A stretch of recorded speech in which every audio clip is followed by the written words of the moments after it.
Hello, Vol Nation. Welcome to another episode of Believe in Tennessee Football. I'm your host, as always, Kyler Kerberson, joined with Reed Bacon. The 2022 Tennessee Volunteers are SEC champs, baby. And it is a great feeling. Might be in basketball, but it's still a great feeling. Monkey off our back, haven't won since 79. We go full into it, what this means for us as the fan base, what this means for this team, how we're going to look going into the tournament, this ridiculous seating we got. It's all basketball today. Hope you guys enjoy it. Let's jump into it. By the game. Snap. The kick is in the air, and the kick this time is no, sir-ree. No, sir-ree. Final score. Tennessee 20, Florida 17. Pandemonium reigns.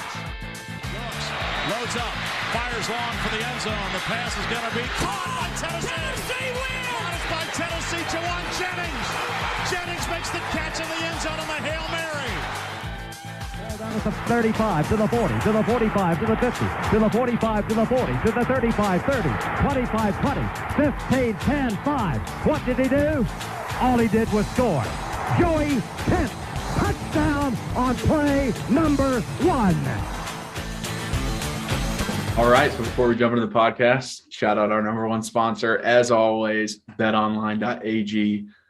Listen, if you're wanting to make anything exciting, you got to bet on it. It makes it so much better. Even if you're following a team that you're not necessarily a fan of, you put some money down, the thing gets very exciting. You're really watching that game. BetOnline is that place to do it. It's got all the news, the stats, the scores, the odds, everything you could think of. They cover every sport too: football, basketball, boxing, golf, everything you could think of. That is the place to go. So when you head over, check out their new mobile site, their new website, and when you sign up, you will receive a 50% welcome bonus if you use the code BELIEVE. That's BLEAV when you sign up. So 50% welcome bonus. That's awesome. 50% on your first deposit. That's amazing. So before you watch any games, before you enjoy any sports, head on over to BetOnline, put some money down on it, make it exciting. BetOnline, it's where the game starts. All right, welcome in everybody. Have a early morning podcast for you. We were going to put our guest on, but decided to really do a whole podcast about this basketball team because it is such a huge occasion, winning the SEC first time since 79. But before we get into all that, Reed, how are we doing, bud? Dude, it's so funny because when we do these early morning ones, I'm always like, you can hear it in my voice, you can see it in my face. But the funny thing is, like, this was my idea to jump on early. I just got back from vacation last night, and I'm doing great. And, you know, I got the bed head. I just rolled straight out of bed. I threw on my Tennessee swag. But what you just said is so true. We had to do this one. Like, we had a great special guest coming up. It was a really good interview. We'll put that one out. But it would not have been fair to the basketball team. And to be honest with you, I don't care if 75 people listen to this. Like, I just am so happy and proud of this basketball team. And yeah, so I'm doing well. I mean, I'm back in Knoxville. Had a great vacation, and yeah, I'm excited to hear what you think about this since we talked about it. You had to get back just in time to record in the Chinese restaurant. Yeah, exactly. I'm ecstatic, man. This is probably one of like the biggest like monkey off my back feelings I've had. And I mean, since the Florida win in 2016, like, we have been so close for so many years with Bruce, with Rick, like, to actually get a championship is just something that can't be described almost. Like, how many times were number one in the nation at one point during the year? How many times do we win the regular season SEC, but then, lose in the tournament? And it was always just like, men's basketball is like third, fourth fiddle on campus. And I'm just so happy for those guys that they finally got a championship. They finally got that SEC. Even if it wasn't regular season, like this one is so much more important. And, no one can take that away from them. Like even if they do lose in the tournament and they don't make it far, like you still can't take away, like that banner is going to be in Thompson Bowling forever. So I'm so happy for them and so ecstatic. And God, they played freaking dominant, dude. The entire tournament, just dominant as shit. So I love that you say kind of got the monkey off their back, because I have been on here multiple times talking about Rick Barnes, who I like, but I just would get so frustrated with him because he is who he is. And there's some people that I know are going to argue with me and be like, well, Reed, we're recording this on Tuesday morning, and the tournament, the NCAA tournament starts on Thursday of this week. Tennessee plays at 2:45 on Thursday. We could go out and lose first round, and we're a 17-point favorite. Do I think that's going to happen? No, not at all. Like, I really trust this team, and that's one thing I'm going to talk about is the way this team is built, and something that I talked to my dad about when we were watching these games this week. But college basketball is one of the most – I have buddies that say it's the best postseason. I think it's the most exciting. I disagree because I disagree a little bit because in a weird way, like, I want to find out like really who's the best. And like, I feel like in a tournament like this, you maybe don't ultimately always find out who's the best. The Cinderellas come in and just take out the best. Right. So that's why it is. That's why it is like the most exciting. But for me, like, I know so many people would disagree with this, but like, I don't mind a series. Like, like how the NBA does it. Like, I feel like if college basketball got to the Final Four and then had a best of three, like, I think that's pretty neat. But I get it. I get the reason why people love any given day. If someone's hitting their shots, they can upset. But anyways, back to what I was saying. It is so difficult to win a basketball tournament, in my opinion.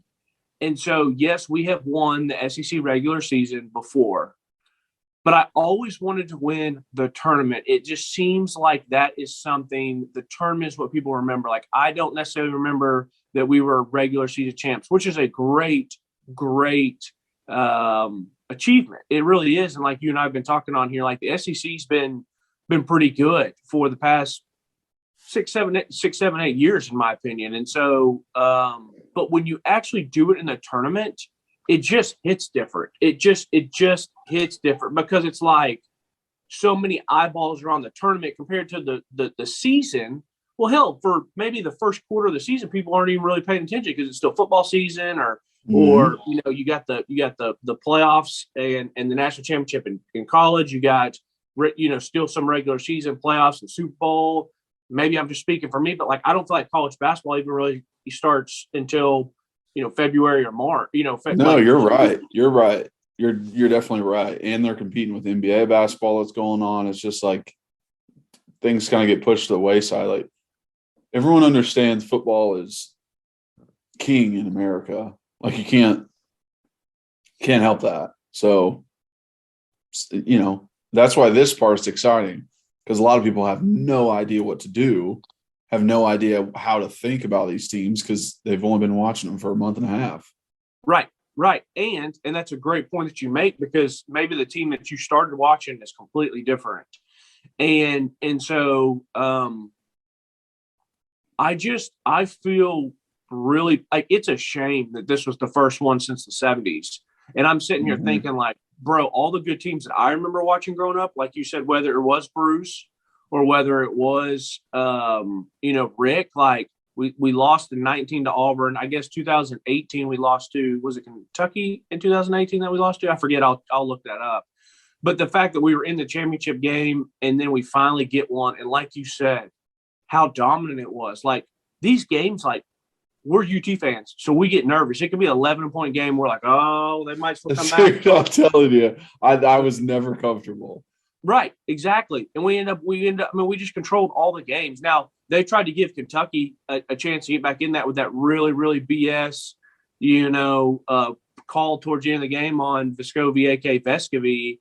But like, yeah, that was ridiculous because they even like described being in the player's cylinder as like giving him room to move. The guy was on top of him, like on his back. Right. And it wasn't even an elbow Vescovi hit him with. It was a shoulder blade. So, I mean, whose fault is that? That's not like Vescovi's not purposely like that's just moving backwards and the guy being on top of you. And it was, and I think it was somewhat of a flop job, but oh yeah, just the fact that they go out, you handle business in the first round, you beat Mississippi State the way you're supposed to, and then here comes Kentucky, and going in like Kentucky was still favored to win, or they weren't favored, but they were bigger favorites than us to win the tournament. Then they were favored to win the game. They're still favored, but more favored against us in the NCAA tournament. And I'm gonna talk here about these seats because I definitely wanted to just give UT their shine first and talk about the tourney, the SEC tourney, before we jumped into the. I'm legit annoyed. It shouldn't really matter, but I'm legit annoyed because it's just BS in my opinion. But and then they go out and like Texas A&M was the hot team. I was worried about playing Arkansas again in the championship, but that's what happens in March. Teams get playing well, they get hot, and and Bus Williams is a really good coach for Texas A&M. I've said it before. I mean, I think the SEC has some really good coaches. I mean, Frank Martin, I know he just got let go yesterday, but he was at South Carolina for 10 years, took him to a Final Four. I mean, who the hell ever would have thought that South Carolina basketball would have made a Final Four? Yeah. So I get it. I get it that there's that, sometimes it's just time to be done, but I think it's a deep league, and I think we handle business, and I'm going to ride this for a while. And it's just funny because like all they did was win 3 games in a row, but it's just like, that's what's so awesome about basketball is like when you win that tournament. I mean, would I be upset if we went one and done and lost to Longwood? Yeah, I would be bummed. But for some reason, man, if we just make the Sweet 16 and I look back on this and say, all right, we made the Sweet 16 and we won the SEC tournament, like, depending on maybe how we lost that game to go to the Elite Eight, like I'm still going to look at this as a huge in my opinion, you really can't look at this as any way as a success because we just did something that we hadn't done since the 70s. Yeah, exactly. And there was like us on the fringe the entire season. And it was not until recently that we really started putting a string of very good quality wins together and becoming a whole team that could work with each other. Cause like you've like a little bit mentioned, like the makeup of this team, like work with each other, understand their strengths and their weaknesses, not take stupid shots, playing good defense, playing off of each other very well. Like that was all formed throughout the season, and you really didn't see how successful it could be until the end. So when it did happen in the end, when we did beat Kentucky at home, when we beat Auburn, when we beat Arkansas, going into the tournament, we got the number 2 seed. That makes it to feel like, we necessarily shouldn't have been here, even though like we had an Arizona win earlier in the season, stuff like that. There was just inconsistent games early that made this feel like, hey, we really overachieved to be in this spot. And that's like, that was such a great experience to be like, okay, so that makes me feel like if we do lose in the tournament, that it's not as bad. And you know what, Kyler? I might disagree and say that I don't know if this team necessarily overachieved. I just think, which is so important in any sport, I just think they started meshing and clicking and playing well at the right time. Because I wouldn't say that like their team, their makeup couldn't do this. And maybe overachieve was a bad way to put it. Because I think I was just saying it seemed like that because of the inconsistency earlier in the season, being in Arizona but losing to freaking whoever. Right. So maybe it just seemed that way, which is probably where this ridiculous seeding comes from. Right. Even though it's not like that we were a bad team and then we became a good – it's like we were always a good team. It was just we took a minute to figure ourselves out, and then we just absolutely dominated for the past month. And if that doesn't matter, I don't understand what this committee is looking at. Yeah, it's well, let me say first off, it's funny. I was on Xbox Live with a bunch of my buddies, and we had just lost to somebody in the regular season, and it was like it might have been late January, early to mid of February, and one of my buddies was like, "Dude, this team's just not good. Like, they're not even going to make the tournament." I said, "Calm down." I said, "We're done. We're done. Get me out of here." I said, "Stop, bro." I said, "Stop." I said, "The team's going to make the tournament. They're too good not to make the tournament." And he's like, he was just a Tennessee fan. He's like, "No, like there's this, there's that. Like we're just not any good." I said, "Check." I was like, "We're still going to win we're still going to make the tournament. Like, calm down." And so I always thought that this team, as the season was going on, we'd get a 6 or 7 seed. But like you said, they dominated this last bit of the regular season, and then they went and won the tournament. And to be honest with you, like, it feels good because those teams with Grant and Admiral and Jordan and Kyle and whoever, we were number one for the longest time. We beat Gonzaga in December, and we're number one.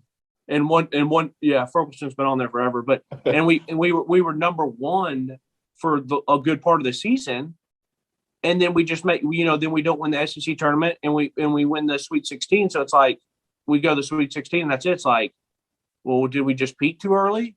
And then like years before that, like you said with Bruce, so it just feels good, like that we peaked in March, we played well in March, and we won the SEC tournament. And like maybe I'm the one that's just feeling way more excited about that I could, because I might talk to people and I'm like, yeah, we won the SEC tournament. Who cares? Like we got to do it in the big boy tournament. And it's like for me, like, yeah, I want to do it in the big boy tournament, but like I know how difficult that is. Mm-hmm. And so I'm really, really, really going to enjoy this SEC championship. I want to talk about how this team is constructed. It was like I was talking to my dad. And now, obviously, the big caveat is like people have to play well. Like you have to be playing well, and you have to be playing your roles well. You can be beautiful on paper. I mean, the freaking Lakers have 3 Hall of Famers, but they're not playing well. They don't win. Correct. And so it's like you really look at this team, and it's like everybody knows who KC is. Everybody knew Kennedy Chandler coming in, and I really, really believe that he is the first 5-star that as advertised for us, that has come in and has been a game changer from basically day one. And I'm not saying he hasn't made mistakes, and I'm not saying that he's been incredible in taking over games, but the way that he plays basketball, and he's only 6 foot. If he was 6'5", 6'6", I think he would be like an Auburn's Jabari Smith or whatever. And like, oh yeah, he'd be talked about like crazy. I mean, he did win like most valuable player for the SEC tournament. But if I was him, like I would really think about like not coming out this year. Yeah, because he hasn't gotten the amount of hype that he deserves just throughout media and national media and everything like that. And like, you need that to get a good draft spot. Like you need some media hype, even though it might have nothing to do with your play. You need that. So, I mean, hey, who knows what happens in this tournament? Something might change for him. But like right now, if I was him, I wouldn't come out because you can play for another year and be possibly a lottery pick. Yeah, I haven't looked at that stuff. I think he still gets talked about in certain circles, and I think that if he does come out and play pretty well in this tournament, this is where all the eyeballs are on it. I still think he leaves, and I don't. I mean, if you can be a top 15, top 10, which people still say he's going to be top 10 pick, I mean that's life changing money. I mean that's basically like I'm sitting here and there's like $10 million in front of me, and I'm like, nah, I'll just go back and living in a dorm and playing. You know what I mean? Like, so I get it. Like, but it is different now. He could probably make $1 million on campus now. I mean, potentially he could. So, listen, I would love for him to come back, but just back to my talking about this team. Like, we got that freshman talent who, when you need a guy to beat someone off the dribble, get to the rack, get the and one, and flex on him like he did the other day. Like he's so good with the ball. He gets to his little 15-footers. He can drain a three if you need it. I think the only downfall that I have about him is his free throw shooting. I think that's the only thing that like sketches me out about him. But so you have that talent. Well, then you got a guy who's been around with Vescovi and Vescovi, who has just gotten better the whole time he's been here, who is just that knockdown three-baller, who's not bad off the dribble. He has a little bit of limitations with his athletic ability, but not bad off the dribble, makes good passes.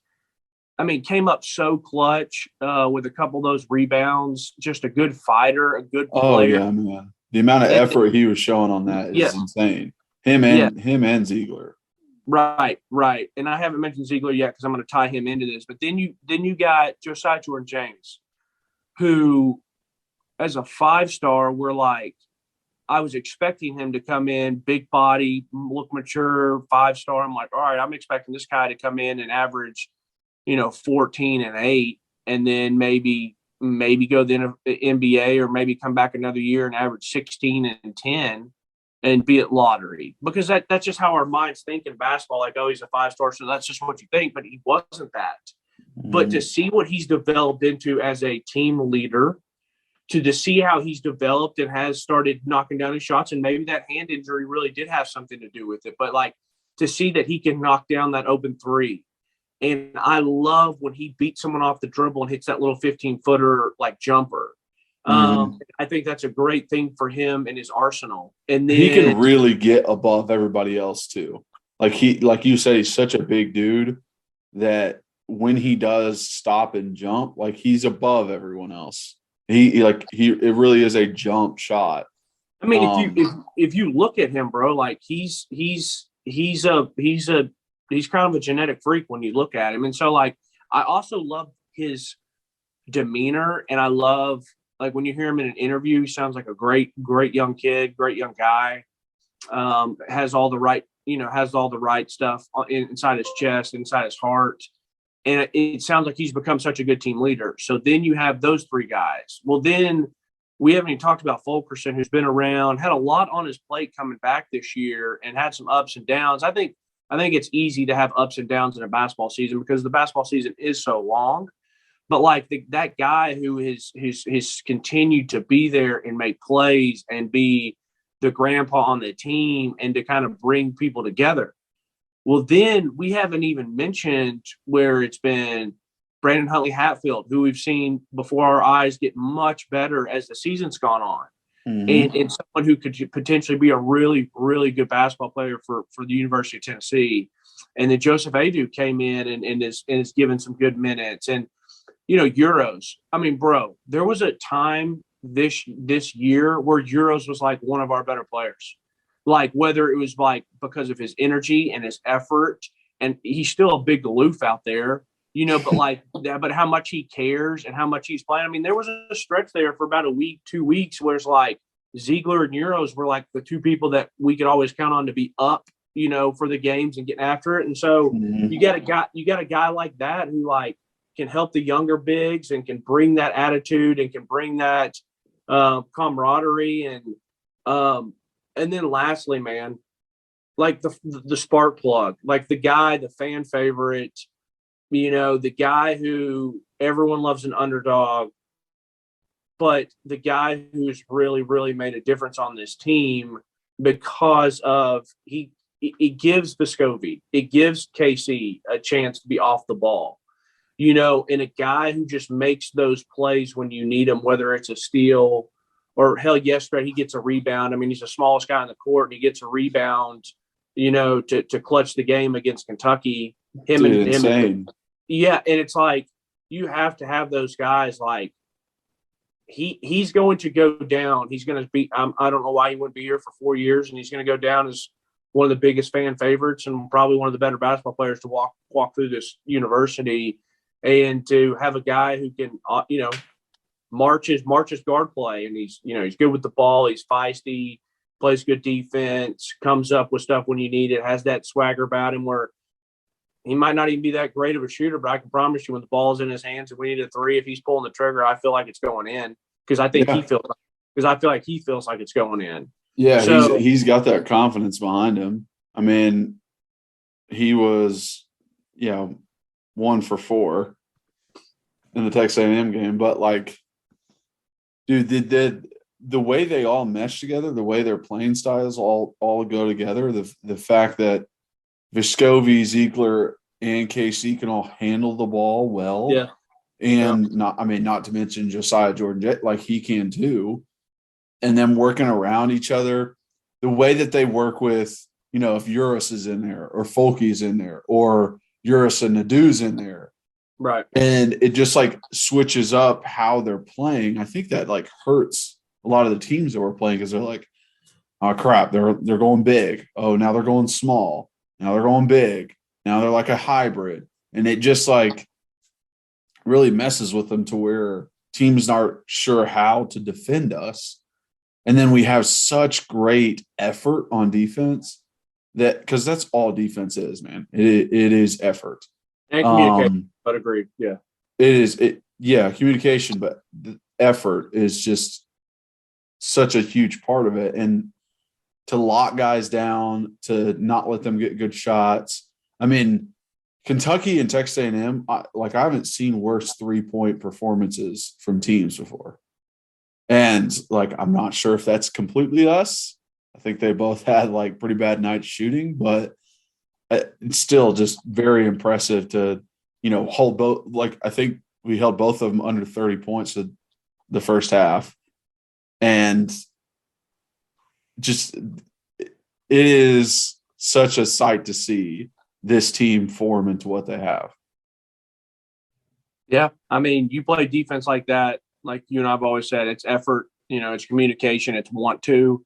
You play defense like that, and then your shots are falling. Like, you can be a dangerous team. That's why they're SEC tournament champs. And like you said, I love how this team plays together. I feel like we don't have that one guy. We don't have that one or two guys that you have to worry about. I mean, at any given time, someone can pick up the slack, and that's a great thing because it hurts other teams when they're trying to defend us.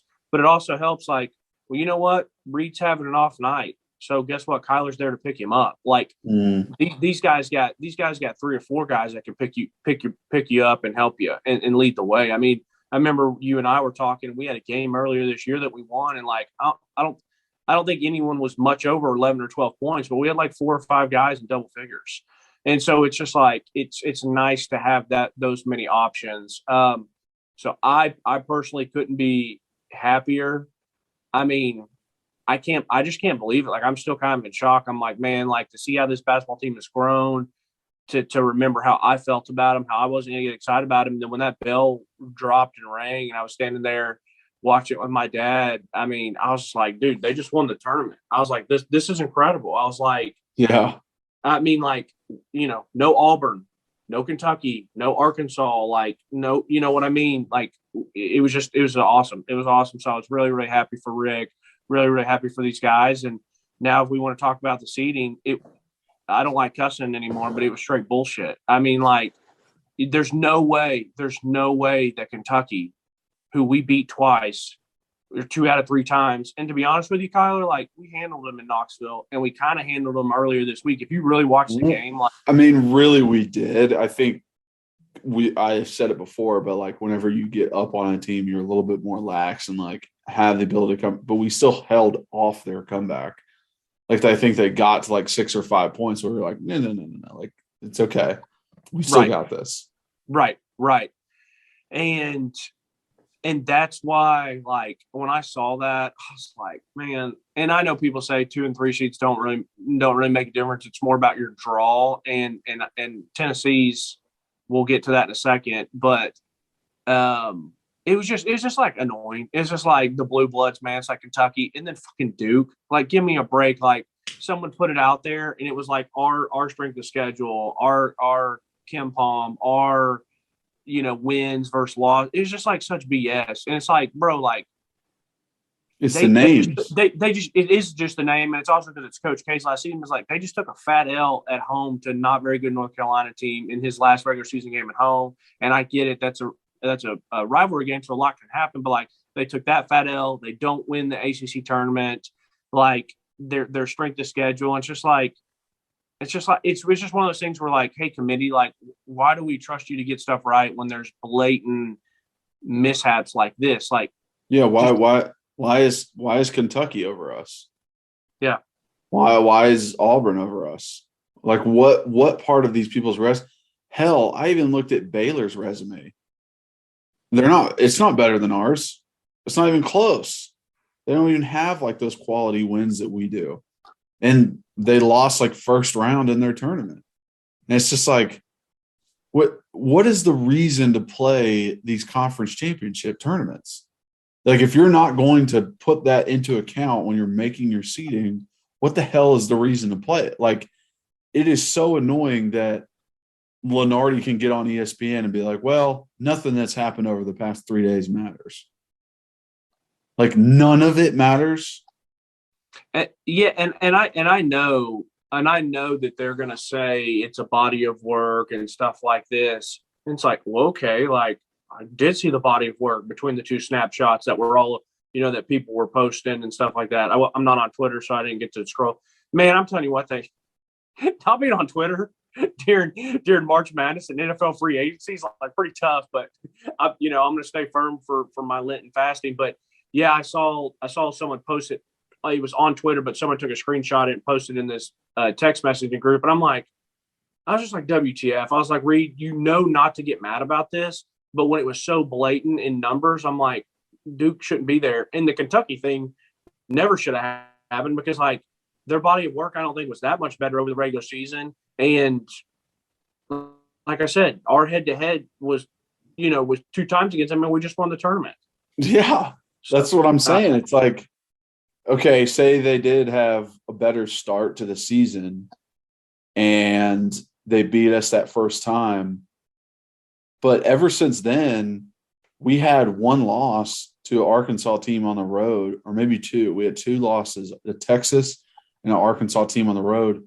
The rest were wins, 1 versus Kentucky in the regular season, 1 versus Kentucky in the SEC championship, and 1 versus Auburn in the regular season. And it's like, you're telling me from that Kentucky loss on, none of it matters because we were still considered like 3rd place in the SEC at that point. So it's just like nothing that happened over that past month goes into account on this. It makes 0 sense. And we weren't even the best 3 seed. They had Wisconsin over us. Wisconsin, dude? Are you kidding me? Co-champs who shit down the bed and didn't win the regular season championship because they lost their last game. Because they celebrated prematurely. They lose in the tournament. They didn't even win their Big Ten tournament. I'm just like, what in the world makes you think Wisconsin is better than Tennessee right now? I know. Hey, so you're gonna like this. So I'm sitting here. It's nice. I have my work laptop. Now that I work from home, I got this work laptop pulled up, and so I'm sitting here looking at it. Well, I just typed in 2022 March NCAA bracket. Well, then I wanted to click on an image. Well, it takes me to si.com, and there's like, Pat Forty, Kevin Sweeney, some of these different writers, but there's like, I guess like basically almost like all their writers have all their tournament picks already up. and just coming through these, everyone but one has Tennessee in the Elite Eight. And then they have us losing to Arizona. This person has us losing to Arizona.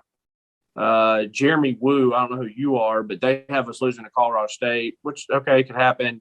But then this Jason Jordan has us beating Arizona, going to the Final Four. Like, I'm scrolling down this, and everyone basically has us in the Elite Eight or the Final Four. So that's funny to see. It's cool to see that recognition. We obviously know that you got to go out and play the games. But I'm looking at this now for the bracket. So it's like, okay, we play Longwood, okay, and then after that, our second round matchup, if we win that, would be Colorado State versus Michigan. Oh, you have it right there in front of you? Oh yeah, I already got it printed off. I've been slowly like filling in games. I'm like, yeah, I believe in that game, and I'll fill that one in, and then I'll just like sit and think on it, and then be like, yeah, I'm gonna go with that. So I don't have it completed. I'm just like, whenever I feel like I'm gonna go with that one, I write it down. That's so funny because I'm sitting here and I wasn't even looking at you. If people aren't watching on YouTube, I'm looking at my laptop reading these off, and the next thing I know is I look up and you're shaking a paper. Like, when did you print it off? Do you all have a printer at the house? Yeah, we have like a community printer downstairs in my apartment complex. Nice. So I printed it off last night, and I was filling out some stuff because literally all day yesterday I was just listening to podcasts about this and was just like listening about all the other teams, because there's plenty of teams that I literally have not watched a dribble of. And I'm like, how in the hell do I pick this team or not? I haven't watched them at all. Yeah. So that's the fun of March Madness, though. It's like I have no idea on some of these teams. Yeah, that's what I was going to ask you. Is like, I'm a gut guy, so I'll just go through and fill it out within like, I usually maybe do probably anywhere from 2 to 3, maybe 4, and that just depends on if I'm in a couple different groups or whatever. But I usually always have my one that's just gut feelings, and then I have another one where I'll go more upset, and then I'll have another one that I go more of the favorites. So it's like those are my 3, because usually I'm in different money pools. So I'm like, all right, well, if the favorites win, I'll be good in this one. If there's some upsets, hopefully that, you know what I mean? Yeah. So what do you usually do? How many do you usually make? So I've usually made like 2 in the past, but just literally depends on like, if I have a work pool one or not. Like just a certain friend group wants to do it. When I go through it, it is much more gut. There are times I've found myself like, well, I don't have any upsets. Like this is too chalky. Like I got to put an upset in here and like change something. Right. But this year, like I really am going based off of like who's hot, who I feel like could do well. But I always get caught up on the 8-9s, the 5-12s, like those ones where it's like I have no idea.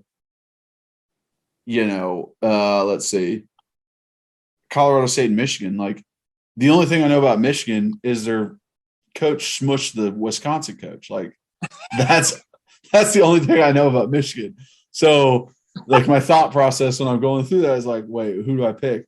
Like, but there's still biases. Like I picked Boise State over Memphis because fuck Memphis. Hey, dude, screw Memphis. Bro. Like that's the only reason. It has nothing to do with like Memphis being a good basketball team or not. It was literally just like I fucking hate Penny, and I hope he loses in the first game. I do too. Like that's what I was rooting for. But like other ones, like I'm picking Arkansas over Vermont. I'm picking Bama over Rutgers or Notre Dame, whoever wins it. Like I'm picking Virginia Tech over Texas because what they just did in the ACC tournament. And they're so hot right now. Like I am going to pick Murray State over Kentucky because fuck Kentucky, and I don't think they're that good. So like shit like that. And I almost feel better about this bracket because of the amount of confidence that they put in these 2 seeds and these 1 seeds when we've played these 2 seeds and these 1 seeds. And I'm looking at their resumes versus ours and going, they're not that good. Like it makes me feel like, oh, if I make them lose in the second round, that makes sense in my head. Where in the past, it's like, well, they're the first seed. They should win. Right. Like, right. you know, you like automatically want to go chalky. But now this year, looking at those teams and seeing them lose in their conference champion like tournament, you're like, oh, if Baylor loses in the second round, I'm not upset. Like that makes sense to me now. Right. So who knows how this will turn out? I know. I'm looking at this bracket, and I'm fine with the draw Tennessee got. Like, I'm so sick of seeing Loyola Chicago. I swear, if we lose to those idiots again at some point on this, I'm just happy. Well, honestly, if we would have gotten the 2 seed there, I would have been very upset. I'm happy that they have to go through Villanova first. Yeah. Before they get to us, because I think Villanova will win it, but we would not win it. Like, if we were that 2 seed and Villanova's that 3 seed, we would not win that game. No, I know. So I'm looking at our draw, and like I said, we play Longwood, we beat them, we get Michigan or Colorado State. I'm not nervous about either of those. Now, getting to that would be the Sweet 16. Like, bro, that's a rematch with either Villanova or, you know, Loyola Chicago from a couple years ago. But like, we played Villanova early this year, and we did not play well. And so it's like that would be a game that I'd be pretty nervous about to see. Now, if we got through them and we had Arizona again, I know we beat Arizona at home. And I know that it was so freaking early. It was like December 6th. But I would still feel confident going into that game that Arizona knows, hey, like, this team already beat us once, and they're playing a hell of a lot better ball. So, like, I feel pretty good about that. I mean, like I said, I'm not pumped about having to see Villanova again just because I did watch that game. And maybe I have to remember that it was so early on. But the only other one that I would have maybe wanted to be in is I guess, the one where Kansas is the 1 seed, because I'm not scared of Kansas at all. So, say if we'd gotten the 2 seed instead of Auburn, you know, and play Jacksonville State and then USC or Miami, and then a Wisconsin matchup in the Sweet 16, and then our Elite 8 would be either Kansas or maybe Iowa. Like that, I would have loved to bring in that Midwest side. You know, looking at the West, I don't. Gonzaga's like I don't necessarily want to see them, but I'm not super scared of them like I would have been in years past. I would have loved to have played Duke. Hell with Duke.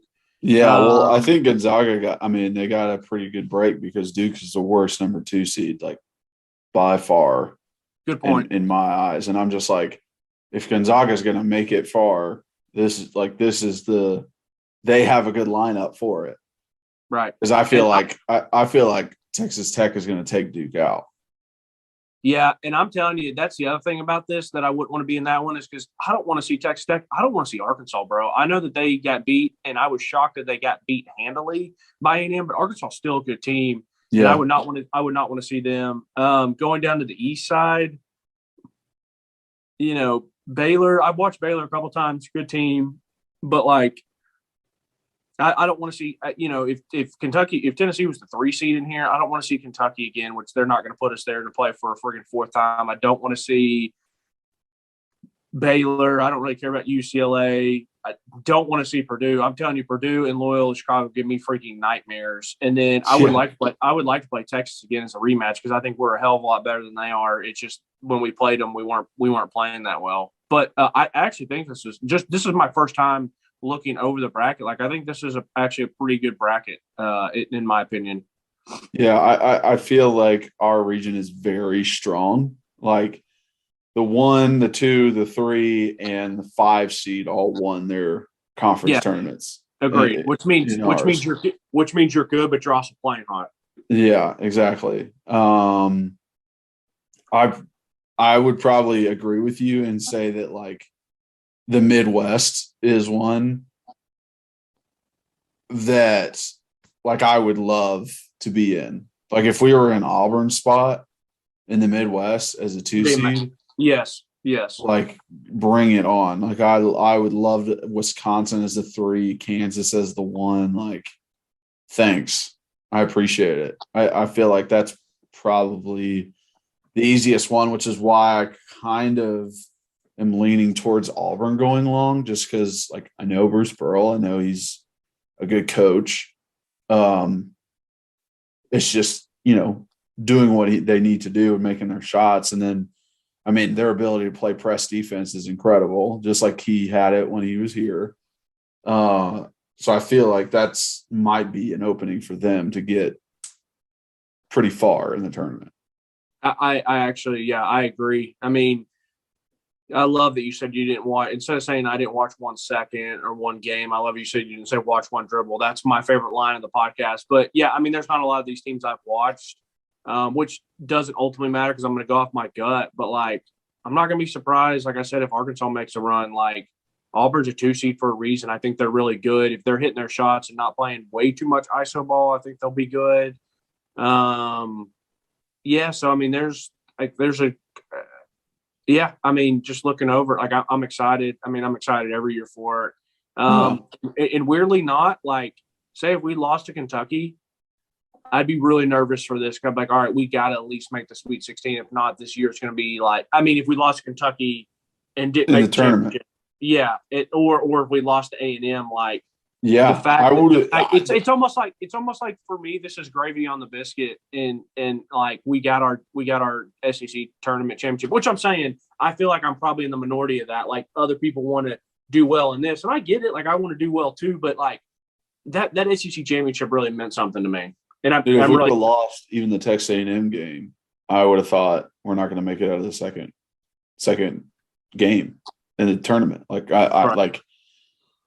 Confidence would have been shot because it just would have felt like every other year that we squandered away and we weren't able to like actually do anything in the tournament.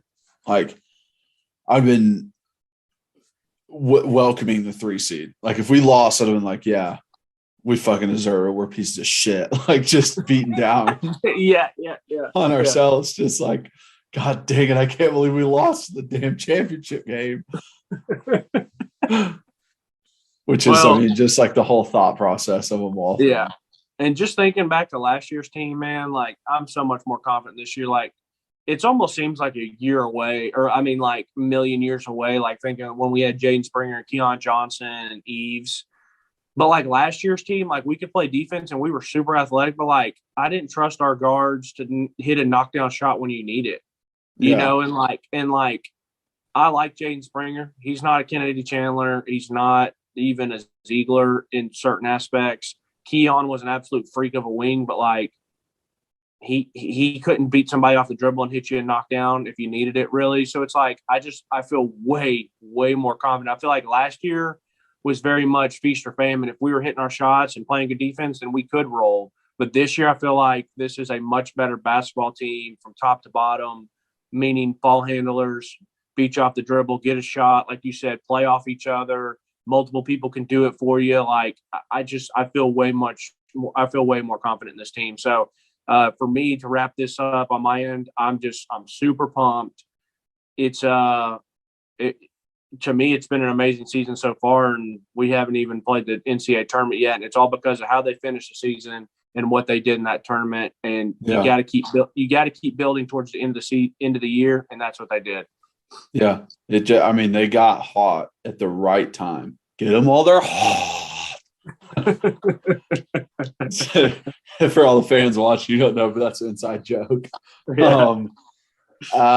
But yeah, just so impressed with this team. So excited for them. So excited for March Madness. Going to be trying to watch on my phone while I'm at work. I love that. I remember in high school, we're watching in the library at Catholic, and we're running and pulling it up on the computers, and then like in college, you get back to your dorms or to your apartments and watch it. And now, like, as it was working, like, I always am pulling it up on my phone, or like, hell, now I work from home, so I'm gonna be laptop here, TV here. Yeah, I know. That's the one thing about my job. I work out in the field that I'm not in an office setting where I can like pull out the laptop. I'm going to be pissed. But I'll just have to take a late lunch on Thursday so I can watch it. But yeah, I'm super excited for this. I know everybody else in Vol Nation is. But But yeah, appreciate you guys watching, listening. If you're on the YouTube, please subscribe, like, hit that notification bell. If you're listening on podcast platforms, please rate and review. Rate us 5 stars if you agree with that. Follow us. Leave comments on that YouTube. It really helps with the algorithm. If you want to follow us on social media, at Believe in Tennessee on Twitter for our main account, at rbacon26 for Reed on Twitter, at Kyler Curbison on Facebook, Instagram, and Twitter all together. That's a fun follow. We like to live tweet the games and always have a lot of fun joking around with people on there. I mean, Vol Twitter is a very fun conglomerate. We'll say that. And if you want to reach out to us, we have an email, bleavintennesseefootball@gmail.com, a phone number, 865-322-9232. So feel free to reach out, ask any questions. Always appreciate you guys. And as always, go Vols.